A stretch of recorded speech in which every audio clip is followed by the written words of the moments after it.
গোপাল একদিন পেট ব্যথার যন্ত্রণায় ভীষণ কষ্ট পাচ্ছিল।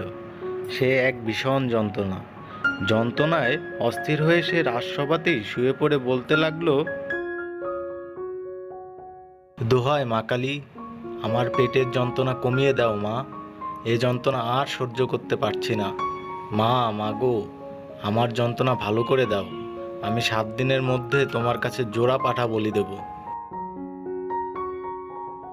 কিছুক্ষণ পরে গোপালের যন্ত্রণার উপশম ঘটল। সে উঠে বসে একটা পান খেয়ে বলল, পেটের যন্ত্রণা তো এমনিতেই কমে যেত, এতে আর মা কালীর কেরামতি কোথায়? তবে আর মা কালীর কাছে জোড়া পাঠা বলি দিতে যাব কোন দুঃখে?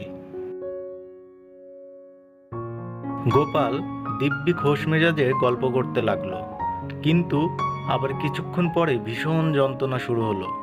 গোপাল কাটা ছাগলের মতোই দাপাতে দাপাতে বলল, ও মা, মা কালী, আমি কি আর তোমায় জোড়া পাঠা দিতাম না? আমি তো উপহাস করছিলাম। এত বোঝো মা, উপহাস বোঝো না? বন্ধুরা, ভিডিওটি যদি আপনাদের ভালো লেগে থাকে অবশ্যই লাইক, কমেন্ট এবং শেয়ার করতে ভুলবেন না। ধন্যবাদ।